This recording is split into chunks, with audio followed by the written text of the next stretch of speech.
Mercredi 6 juin 2018, 9h à Cotonou, le journal sur Ezare TV. Les nouveaux membres de la Cour constitutionnelle ont prêté serment devant le président de la République ce jour. Une cérémonie fort simple mais solennelle au cours de laquelle Patrice Talon a invité les sages à la responsabilité. Des amendements seront portés au code électoral avant les prochaines joutes électorales. Un acteur politique, Joël Ataï Guédégbé, apprécie la monture du test sur lequel se pencheront les élus du peuple. Les telenovelas, ces programmes de télévision qui mobilisent les téléspectateurs béninois et les absorbent parfois au point d'entraîner des drames, ont fait l'objet d'un reportage de la rédaction.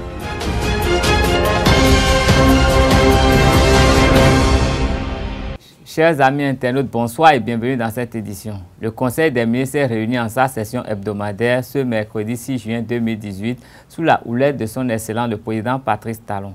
Nous reviendrons dans nos prochaines éditions sur les grandes décisions prises au cours de ce conclave. Le premier pour les nouveaux ministres.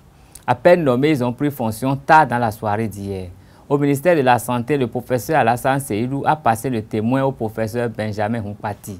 Dans la même soirée, il a reçu des mains du ministre des Infrastructures et des Transports, Sirkoti, le sceau de ce département ministériel. Le ministre Joseph Fifame Djokbenou, désormais membre de la Cour constitutionnelle, a passé le témoin à Maître Séverin Kenom dans la même soirée à Porto-Novo. Les 7 nouveaux membres de la Cour constitutionnelle sont entrés officiellement en fonction ce 6 juin 2018, conformément au texte de la République. Le président de la République, chef de la magistrature suprême, a reçu leur serment en présence du bureau de l'Assemblée nationale. Suivez cet élément de Abdelkader Achirou qui relate cette cérémonie solennelle. Cette cérémonie est une exigence de la loi organique de la Cour constitutionnelle qui, en son article 7, fait obligation aux nouveaux membres de l'institution de prêter serment avant leur entrée en fonction. Les 7 nouveaux membres de cette institution de la République sont désormais Joseph Fifame Djokbenou, Razak Amouda, Moustapha Fassassi, Rigobert Azon, Sylvain Nouati, Cécile Dedravo, épouse Zizinohoué, et André Katari. Ces derniers sont rentrés officiellement dans leurs fonctions ce jour, mercredi 6 juin 2018, conformément au test de la République, par une cérémonie de prestation de serment devant les membres du bureau de l'Assemblée nationale en présence du président de la République, chef de la magistrature suprême, des présidents des institutions de la République et de plusieurs personnalités politiques influentes dans l'arène politique béninoise. À l'occasion, le secrétaire général du gouvernement a donné lecture à l'assistance du contenu du serment. Revenir justement. De bien et fidèlement remplir vos fonctions, de les exercer en toute impartialité, dans le respect de la Constitution, de garder le secret des délibérations et des votes, de ne prendre aucune position publique, de ne donner aucune consultation sur les questions relevant de la compétence de la Cour. Moi, Razaki Amouda Issifou, je le jure. Moi, Rigobert Adoumenou Azon, je le jure. Moi, Joseph Djokbenou, je le jure. Moi, Cécile Marie-Josée Dedravo, épouse Zizinohoué, je le jure. Moi, André Katari, je le jure. Moi, Fassassi Moustapha, je le jure. Moi, Sylvain Nouati, je le jure. Sans transition, le président de la République a reçu les serments, puis place à une ambiance de vives émotions, d'accolades et d'échanges confidentiels. Je prends acte de vos serments respectifs et vous renvoie à vos fonctions en vos qualités respectives de membres de la Cour constitutionnelle. Poignée de main assez forte pour remercier et féliciter donc ces nouveaux sages de la Cour constitutionnelle qui viennent donc ainsi de prêter serment, qui sont appelés à faire respecter donc la loi dans notre pays. Après le chef de l'État, ce sera le tour du président de l'Assemblée nationale. Sourire, salutations entre Joseph Djokbenou et le président de la République et quelques mots qu'ils s'échangent entre eux. Selon les dispositions de la loi organique de la Cour constitutionnelle, les nouveaux membres de la haute juridiction devront procéder en leur sein à l'élection du président de l'institution. Il est élu par ses pairs pour une durée de 5 ans parmi les magistrats et juristes membres de la haute juridiction. L'élection a lieu au scrutin secret et à la majorité absolue des membres présents et votants. Ensuite, suivra l'élection du vice-président qui exige moins de contraintes que le poste de président. Pour ce dernier, un profil n'est pas exigé. Il est ouvert à tous les membres, quel que soit leur profil, magistrat, juriste ou encore personnalité. Il urge de préciser que l'article 8 de la loi organique précise que tout manquement à ce serment constitue un acte de forfaiture et sera puni conformément à la législation en vigueur. Il faut signaler la présence du professeur Théodore Olo qui vient de boucler 5 années à la tête de la Cour constitutionnelle à la cérémonie solennelle de ce matin. L'éminent professeur de droit constitutionnel ayant occupé des fonctions stratégiques dans l'arène politique béninoise a été salué par le chef de l'État en présence d'autres personnalités à l'ancienne primature. L'homme fort de la Cour constitutionnelle quitte cette institution après avoir servi la nation pendant 10 années. Que peut-on retenir de cette icône de notre pays?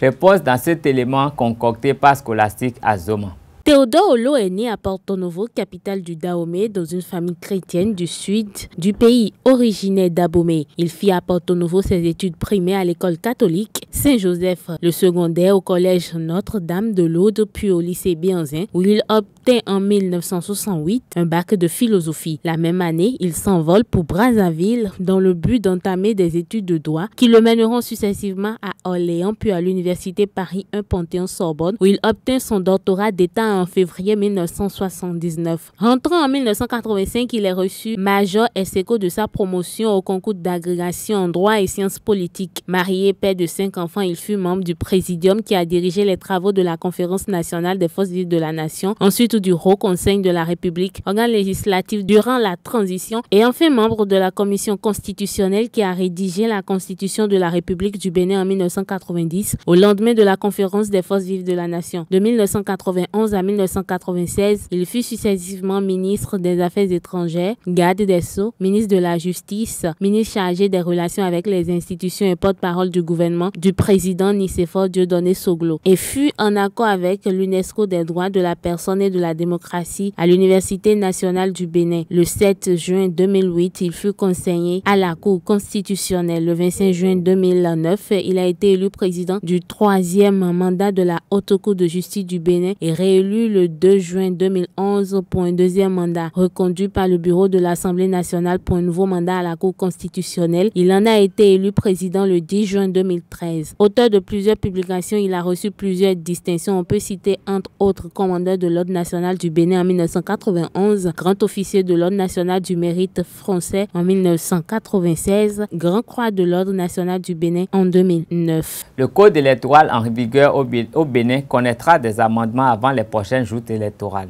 L'objectif est de réglementer davantage l'univers électoral national. Ainsi, une proposition de loi sur le code électoral émanant des députés du bloc de la majorité parlementaire est en étude à l'hémicycle pour adoption. L'opposition et la mouvance jugent unanimement de l'opportunité de cette relecture. Cependant, certaines dispositions de ce code font l'objet de polémiques.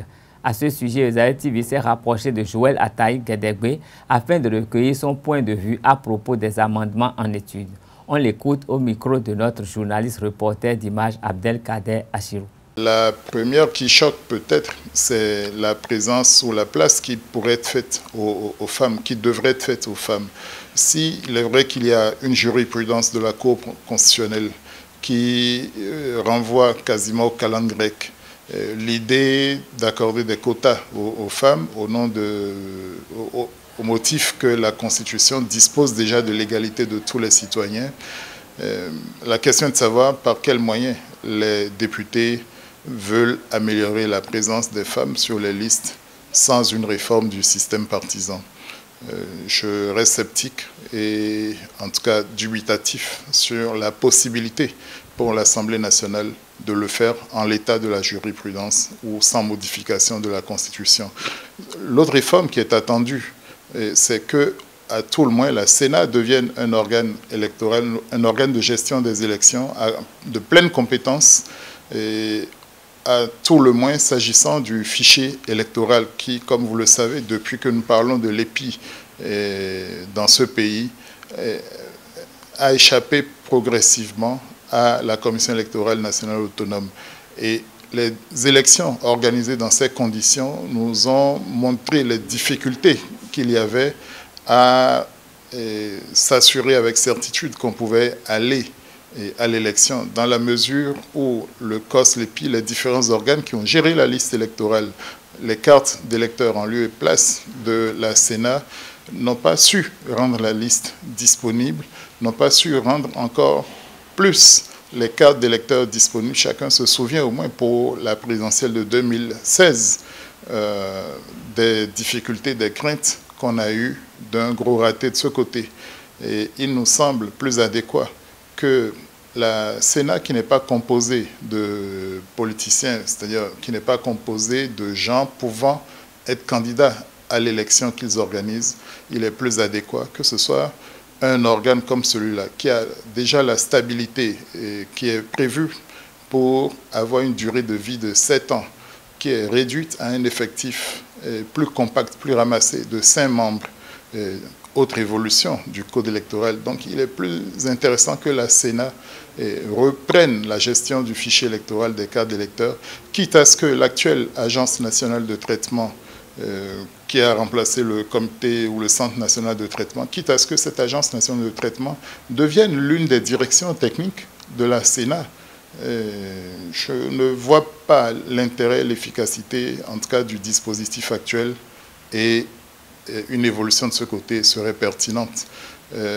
Une évolution dans la manière dans les délais de formation, ou bien une effectivité dans ce qui est prévu par la loi, à travers la désignation des agents électoraux, leur formation, la direction des commissions d'arrondissement par les magistrats et autres, une effectivité, donc des mécanismes qui renforcent l'effectivité des dispositifs déjà dans le code électoral en vigueur, me paraissent les bienvenus, plutôt que des manipulations douteuses, des manipulations qui auraient pour simple but de se tailler des avantages.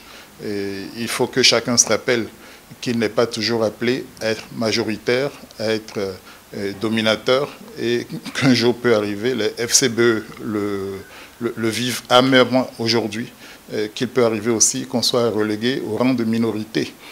Donc l'idéal pour un code électoral, c'est d'obéir au principe d'une loi qui doit rester de portée générale, qui doit rester impersonnelle et subir l'épreuve du temps pour que nous n'en soyons pas à manipuler, à changer à chaque saison, à la veille des élections. Il n'est pas interdit de changer. La CEDEAO, à travers son protocole additionnel sur la bonne gouvernance, le reconnaît et fait droit aux États, pour ne pas dire au Parlement, de modifier les lois électorales à la veille des élections, au plus tard 6 mois avant les élections, si c'est par le phénomène majoritaire, sauf exceptionnellement consensus le plus large des forces politiques à moins de 6 mois des élections. Mais même en faisant cela, se poserait la question de l'assimilation des nouvelles dispositions. Donc, point trop n'en faudrait. Mon regret, c'est que cette initiative intervienne quasiment à la veille, à 1 an des élections. Et si elles doivent s'imposer, bon, ben, qu'elles se fassent dans la transparence, avec le souci de l'inclusivité et de l'efficacité.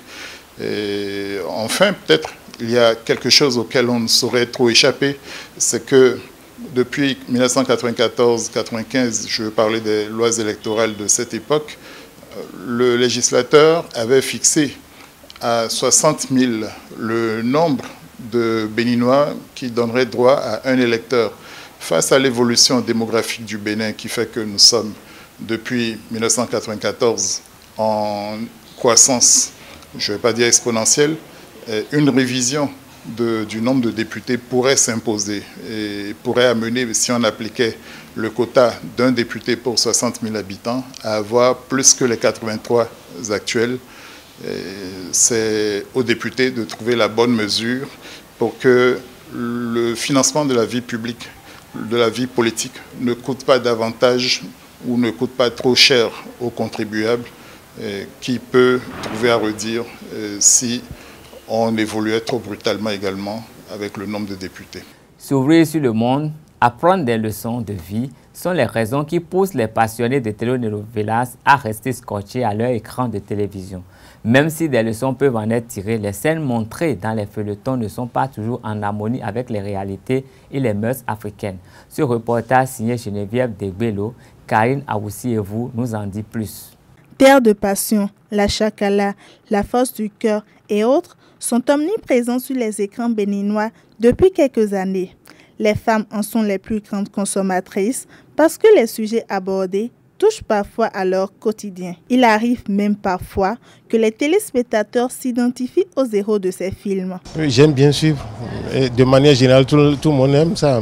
C'est d'une manière ou d'une autre se cultiver. C'est savoir ce qui se passe loin de chez soi. C'est se cultiver, c'est voir comment les Blancs se comportent chez eux. Bon. Et quand on voit l'acteur des comportements d'un vaillant homme, il peut arriver qu'on veuille faire comme l'acteur là, par exemple.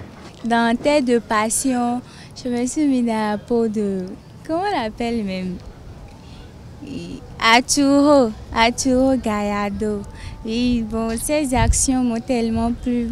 Conscients de l'impact grandissant de ces séries sur le public, les diffuseurs et les publicitaires choisissent des tranches horaires bien adaptées. Même si dans ces feuilletons, il y a des leçons de vie, il arrive qu'il y ait des scènes qui portent atteinte à la pudeur avec des conséquences négatives sur les jeunes. Il y a des scènes qui sont véritablement contraires à la culture de chez nous ici. Le blanc n'a pas... Ça ne gêne pas le blanc de montrer son intimité, mais par contre chez nous ici, c'est pas ça. Personnellement, quand je regarde, je n'ai pas honte, mais quand je suis en famille avec les frères et soeurs, j'ai souvent la honte de regarder, c'est tout. Quand il y a ces trucs-là qui passent, quoi.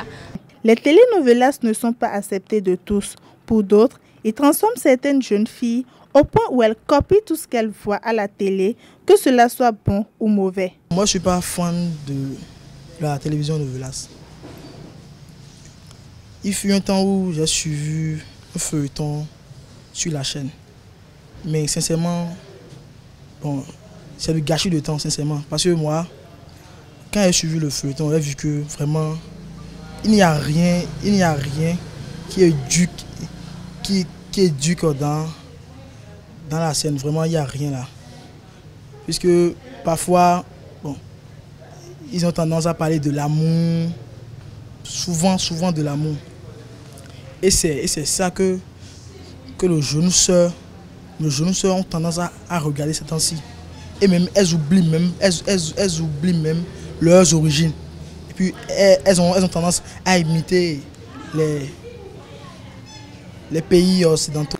Même s'il est vrai que les feuilletons telenovelas aident à s'ouvrir sur le monde, toutefois, ils représentent aussi des risques de perte d'identité culturelle. En page sport, les footballeurs internationaux béninois évoluant sur le vieux continent ont connu diverses fortunes avec leur club lors de la saison 2017-2018. Parmi ces derniers, l'attaquant des Écureuils Michael Poté est entré dans l'histoire en devenant le premier joueur béninois à remporter le titre d'un championnat européen. Arrivé à la Poel Nicosie en Chypre lors de l'intersaison 2017, il a gagné au terme de sa première saison son premier titre collectif en club en inscrivant le but de la victoire. En vacances au Bénin, il résume ici sa saison au micro de Larios Adjagbenou. C'est un plaisir, c'est un réel plaisir. C'est vraiment l'aboutissement de toute une saison, tout un travail. C'est le souhait, le petit rêve de tout joueur qui commence une saison.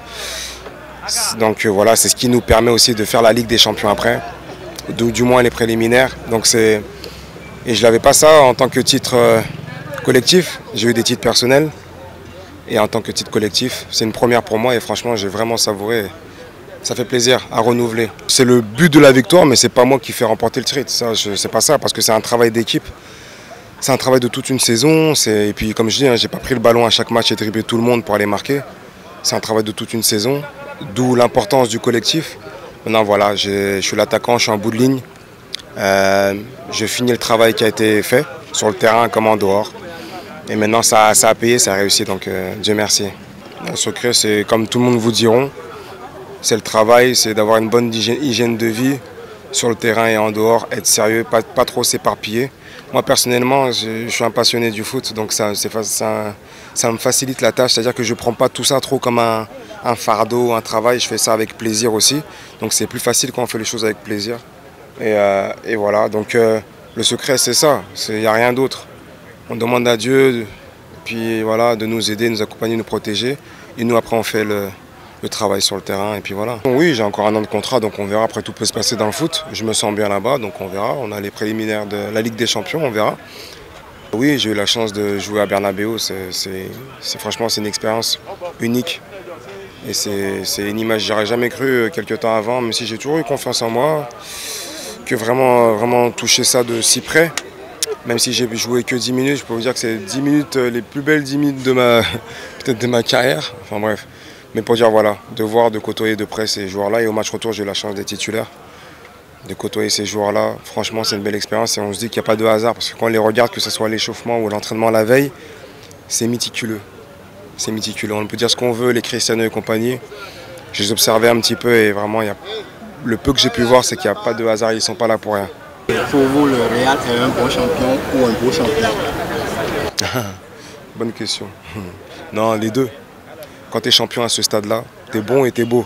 Parce que troisième fois consécutive, voilà, je l'ai dit dans une chaîne télé qu'il y a le Real en championnat et le Real en Champions League.